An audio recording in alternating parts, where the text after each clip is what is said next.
Okay, so we're going to be talking about some Battlefield 2042 news. Apparently there's an update tomorrow making some minor changes to the game. A month and a half from now, there's going to be another update to 2042.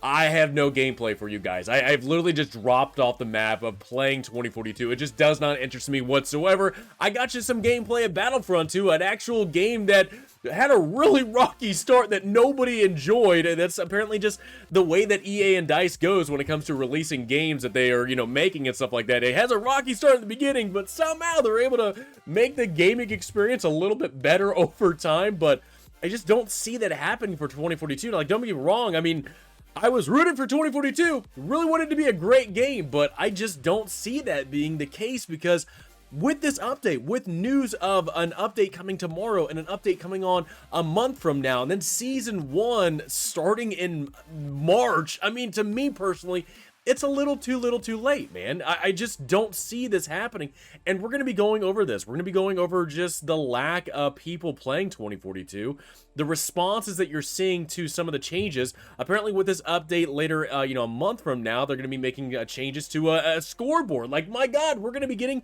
a scoreboard? Oh my God, revolutionary changes coming to the gaming experience of 2042. It's revolutionary. A scoreboard that shows you what people are being... what's happening, what's going on in a game. It's great game-breaking ideas like that that's going to be revolutionary in the gaming space. It's just stupid stuff, man. Look, the funny thing is about this entire thing is that, I've been talking about it several times now. You paying 60, 70, 80, I mean, to people like myself that paid $100 for Battlefield 2042 when we got the experience that we did with this game, that's just... it's uncalled for. It really is. Like, if I'm paying $100 for a game and you're going to be delivering the gaming experience that I got when 2042 released, that's just unacceptable whatsoever. And you're seeing a lot of people, including myself, that are like-minded like me, where you gave us an unacceptable gaming experience and people are dropping off now. Now, will these updates change that? Will you see an increase in player base with this new update that's coming tomorrow and a month from now, and then when Season 1 launches in March? I don't think so. I really don't. You know what? I want to show you this before we actually get into what apparently these updates are going to be changing, with the scoreboard and stuff like that. I want to show you this. Battlefield 2042, apparently compared to BattleBit Remastered. I have no idea what BattleBit is, but this is what it's looking like with player bases on Steam. Now, this is just Steam. This is not console. This is not the consoles on PlayStation or Xbox or even Origin and stuff like that, but Steam alone. This is what we've been measuring the popularity and the player base of Battlefield 2042 compared to other games. And it's just sad to see the amount of people that have been just dropping off the map. I mean, I haven't played the game in about a month now, just because the game does not drive me to play it. The amount of things that we're missing in this thing, the amount of just different things that I would be expecting with the newest franchise entry of Battlefield, and it was just a straight disappointment. It truly is, and I'm not understanding why the lessons have not been learned. I mean, especially as a consumer, you would think lessons be learned when it comes to Battlefront 2 and how that game launched, Battlefield 5, how that game launched. You'd think I would learn my lesson and not immediately buy the next Battlefield game. But I think a lot of people were like myself, where you wanted to have, confidence in this game that they were going to be releasing, the product that DICE and EA were going to be releasing. That just was not the case whatsoever, and DICE and EA are just trying to play pickup game. They're trying to pick up and trying to get the ball rolling to where Battlefield 2042 is able to do, what Battlefront did, and being able to build the player base back up from the loss that they had when the game launched. Especially with Battlefield 5 is another example where it had, a very dismal player base. But it's funny now to see that game is increasing because of the way that 2042 launched. So it's just...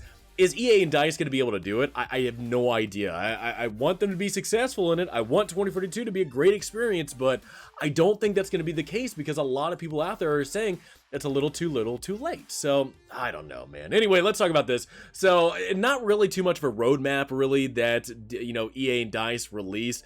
They just gave a little bit of an update of exactly what you should be expecting within tomorrow and a month from now. Usually you kind of have a little bit of seeing, what maps are included, what, weapons are included, and different updates and roadmaps, and seeing exactly what you should look forward to with each update and with progression.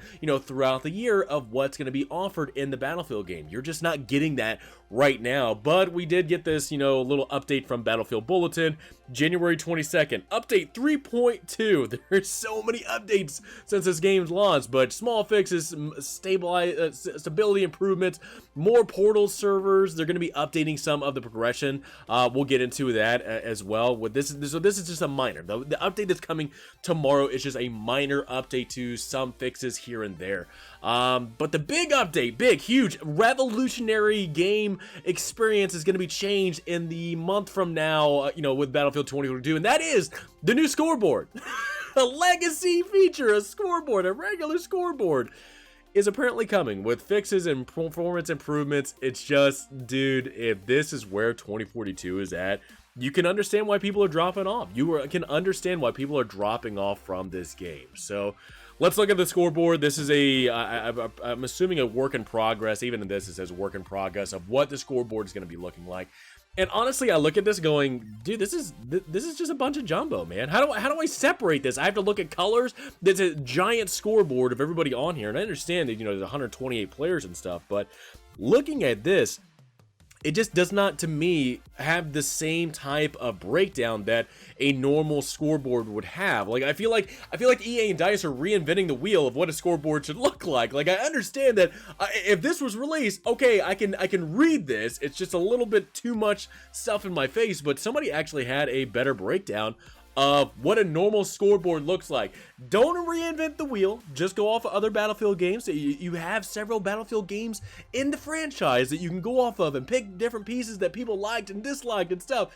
And I'm not understanding how somebody that's just part of the Battlefield, community and stuff can create something like this where it's organized between team, color-coded. I get it. Like, you look at this, it's color-coded, but it's every single person. You have to distinguish, from colors, blue and red of enemy and stuff like that. But if you just go over here, boom, you got two teams. You got two teams. You just got to sort them out, man. I just don't understand, DICE.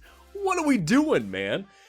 And I think a lot of people are just looking at this going, you know what? Yeah, it's great to have a normal scoreboard finally. It took only, 4 or 5 months to finally get it. But why is the wheel being reinvented to have a scoreboard like this instead of a normal scoreboard that we've had in previous Battlefield games? It just does not make sense. And a lot of people have been pointing out as well is when you look at the scoreboard, deaths are not included, so you have no idea. You know what? There might be somebody that has like 80 deaths. You have no idea how that is affecting your game, and maybe trying to help a player out. In this, I mean, you have deaths and you have, losses, you have, deaths, you have kills, you have assists, you have revives, you have deaths, but you also have ping as well as in here too. You can actually see the ping of players, connections to the game. In the new one, you don't have that. You don't have that. It's just, it's not making sense to me whatsoever on why DICE is wanting to reinvent the wheel and not actually include some information in this. Yeah, they want to say it's trolling or whatever BS. I'm not buying it by any means whatsoever. So, last thing I want to talk about, yeah, they're making some changes to progression and Portal, which is so funny to know that, one of the biggest drives for Battlefield 2042, yeah, you had All Out War, you had Hazard Zone, which is like, you don't talk about Hazard Zone at all. Any mention of Hazard Zone whatsoever is just not mentioned. I mean, you have some updates coming to All Out War. You have some of these changes that are coming to Portal. Hazard Zone, redheaded stepchild, nobody talks about it. It sits in the corner, completely forget about it. Don't mention it whatsoever. Yeah, it's in the main screen, right in the middle between All Out War and Portal, but for the love of God, do not talk about Hazard Zone at all. I could not believe Battlefield 2042 was released around Hazard Zone and the hero shooter. Dear God, this game was a mess. But anyway, you have some changes to Portal come in, and it's just so funny to know that DICE is trying to control Portal as much as they can when it comes to players trying to, I wouldn't really say abuse it, because they're trying to find some way to rank up through the system, rank up through the game, unlock certain things that for some players are wanting to not be held back by XP and wanting to gain those things and wanting to be able to use weapons and stuff that's held back by XP. Some people think outside the box, create some stuff in Portal and be able to do that. But DICE is saying no, don't abuse something, or we don't want you to go through the ranks so fast and unlock things so fast. We're gonna be putting some brakes on you in Portal. So, and this is actually one of those things when it comes to Portal, you have people out there going, why am I going to be playing Portal? Why am I playing Portal to play the old Battlefield games if I'm going to be held back from gaining XP that I would normally get in All Out War, or even in the featured modes that Portal, DICE is putting out for Portal? It just doesn't make sense. And players are going to be, kind of being held back and not wanting to actually get into Portal and create servers if they're going to be held back the way that DICE is wanting to do that to XP gain and so many other things when it comes to unlocking stuff. So it just does not make sense. Portal is just not in a good state right now. I understand that they're trying to improve it, but it's just it's too little too late, man. I think a lot of stuff when it comes to Battlefield and the way that the game is going, it's just, you hear Hercules playing with his toy. I just don't think this game is in a good state, and I don't know how in the world DICE and EA are able to recover to where you have a lot of the player base not playing the game. It's insane to see what this game launched as when it comes to the amount of people playing it to where it is right now, several months out. I don't know if DICE is able to recover the player base like Battlefront 2 and like Battlefield 5 has. But the funny thing is about Battlefield 5 is that it only is recovering players to that game because of the way that Battlefield 2042 is. Battlefront is recovered, with the expansions that it has done, but it's so funny to even think about that when it comes to Battlefront 2 recovering players in that game and Battlefield 5 recovering, from what it had to deal with in its launch. It's so funny to know that both of those games the support for both of those games got dropped to focus on 2042. They were just hitting their strides, getting a good player base in, and the support for both of those games got dropped to focus on 2042. And it just makes me wonder what the hell happened. So, you guys, I just have no idea. I don't know where we go from here with 2042. I want them to be successful. I want DICE to be successful. But the way that 2042 is right now, I don't think you're going to be getting players to return. I don't know. It's going to take a lot for me to return to 2042.